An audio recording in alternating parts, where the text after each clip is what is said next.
మన వీడియోస్ చూసి చాలా మంది ఫోన్ చేస్తాం లేకపోతే వస్తాం కూడా జరిగింది. నేను ఒకటే చెప్తున్నానమ్మా, లోన్ మీకు అవసరం ఉంటేనే తీసుకోండి. అవసరం లేకుండా బ్యాంకు వాళ్ళు పిలుస్తున్నారు కదా అనేసి మీరు లోన్స్ ఇష్టం వచ్చినట్టు తీసుకుంటే మీరు తిరిగి ఎలా కడతారు? ఏ క్షణం అయితే మీరు లోన్ తీసుకుంటారో ఓన్లీ ఆ క్షణం గురించి ఆలోచించకండి. ఆ డబ్బులు అయిపోతాయి, తెల్లారి మీరు ఈఎంఐ కట్టాల్సి వస్తుంది. ఆ ఈఎంఐ ఎలా కడతారు?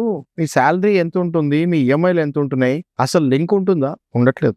అసలు మీరు ఏం చేస్తారు ఆ డబ్బులు తీసుకొని? అంటే గ్యాంబ్లింగ్ ఆడతాము, షేర్ మార్కెట్ లో పెడతాము, లేకపోతే రియల్ ఎస్టేట్ లో పెడతాము, లేకపోతే ఏదైనా బిజినెస్ లో పెడతాము, లాస్ అయిపోతాము. నేను బిజినెస్ పెట్టద్దు అని అనట్లేదు, మీకు అవగాహన ఉన్న బిజినెస్ లో పెట్టండి, ప్రతి రూపాయి జాగ్రత్తగా పెట్టండి అంటున్నాను. సరే, ఇక తప్పు చేస్తారు, లోన్స్ తీసేసుకున్నారు, కట్టలేకపోతున్నారు, ప్రాణాలు ఎందుకు తీసుకుంటున్నారు?